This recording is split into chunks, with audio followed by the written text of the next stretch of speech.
Welcome back. We continue with earnings analysis and we focus now on Punjab National Bank, PNB, which reported a good performance in Q1. Actually, today, at the moment, PNB is the best performing banking stock, as you can see. Up 6%, profit is up 160%. And surprise, surprise, this is the only bank, I think, which has not reported a rise in slippages or in the slippage ratio. Joining us now is Mr. Atul Kumar Goel, the CEO and Managing Director of PNB. Mr. Goel, thank you very much indeed for joining us. Well, let me start with the slippage performance itself. What are you guiding by way of credit cost? Will you be able to maintain this impeccable slippage record, falling slippages at a time when others are reporting higher slippages? Very good morning, Madam Latha. As far as asset quality of the bank is concerned, if you see the last 10 quarters, sequentially there is a improvement in each and every quarter. This time also 1,755 is the slippage, which is the least in the last 10 quarters. And our guidance is that the slippage number will be less than 1%. Last time we have given the guidance that our gross NPA will be 5%, but we have already achieved 4.98% in the first quarter itself. So we are revising our guidance. Now the gross NPA will be less than 4% by the end of the financial year. Regarding the credit cost, we have given the guidance for the 1% in the last con call, but we are revising to 0.50% because this quarter this credit cost has reduced to 0.33%. We are having always the 96% PCR, so there will not be any requirement for the aging provision, and recovery will be definitely double of the slippage. So we will see some time there will be reversal of the credit cost also, but very conservative. I am giving the guidance on the 0.50%. Okay, that's amazing, and I guess that explains why the stock has gone from strength to strength. Let me come to the other big point which all banks are faced with, the loan-to-deposit ratio. The liquidity ratio will have to go up because of the new RBI rules, liquidity coverage ratio. What is the coverage for you now? And I think it's 125. What will be the extent to which you will have to increase your liquidity cover? Latha, we have calculated, you are very much right, it is 125. By the new amendment which the draft guidance is there, it will be 115%. Okay. So will you choose to remain at 115 or will you still raise, you're more comfortable with 125? Would you be okay with 115? We will try to increase 115, so we will see the other avenue where we can increase it also. Okay. So you don't expect any impact on your margins because of this? What is your margin guidance? Margin will not be impacted on account of this. Margin guidance we have given 2.9 to 3, and we are maintaining the same guidance. Although the first quarter, if you see, the domestic NIM was 3.23 and the global was 3.07. Yeah, that's right. Your domestic NIM is above 3.2. Considering that you have so much strengths in terms of liquidity buffers, why are your advances growth so tepid? What kind of, 13.9 is, okay, better than the banking sector average, but would you be pushing it up?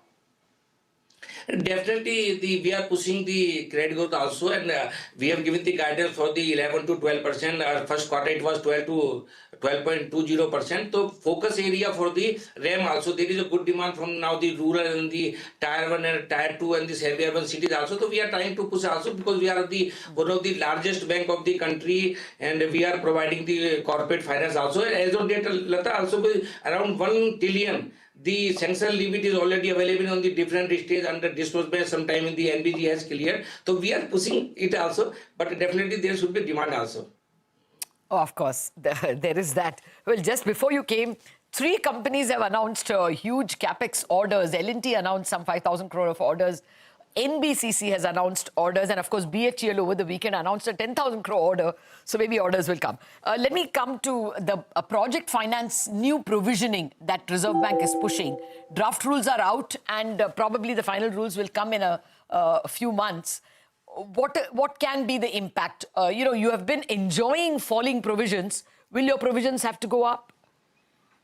Definitely the draft guidelines, whatever first they have given the timeline also. Last time also I have given the number, the project financing around 64,000 crore rupees is as on date in our books also, out of which 50% is under implementation. So definitely whatever the draft guidelines is there, they are giving the time. So because our balance sheet is very strong nowadays, so additional provision requirement what we'll be having, we will be easily provide. No issue at all.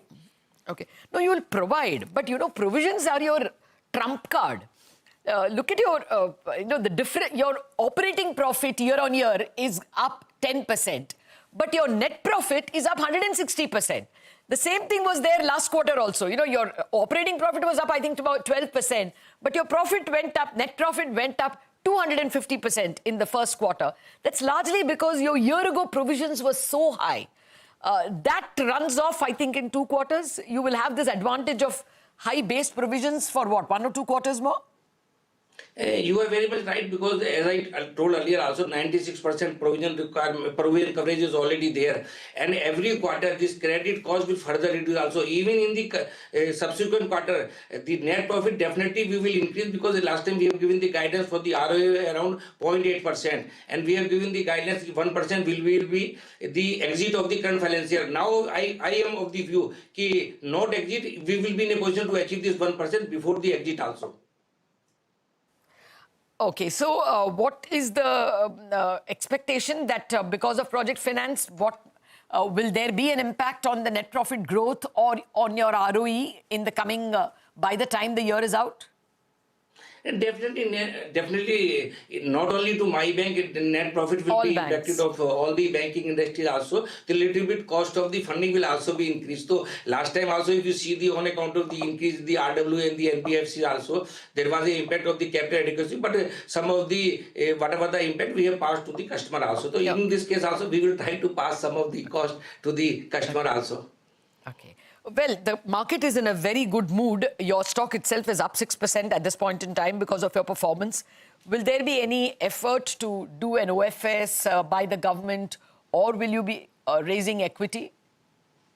Equity, last time we have told 7,500 QIP, we have got the approval of the board as well as the shareholder, but since the profitability has increased, so we are reducing to 7,500 to 5,000 we will raise QIP in this current year. In addition to that, around 7,000 approval we are having for the 81 and 3,000 for the Tier 2 also.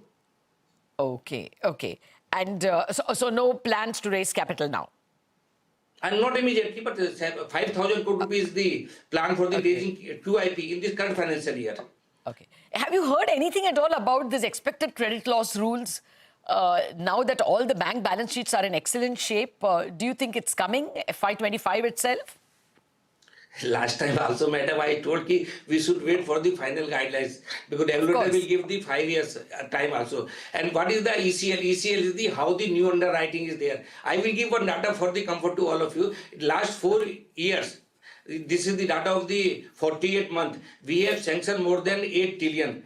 Then this was more than 7.5 trillion. The outstanding around 6 trillion. This new underwriting with the NPA is allowed 2,200 plus, which is coming only 0.30% of the new underwriting. So what is ECL? Okay. ECL is the how you are behaving the new underwriting.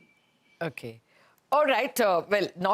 I guess you're best placed in terms of even taking the load of ECL, considering the way in which your bad loans are also coming down.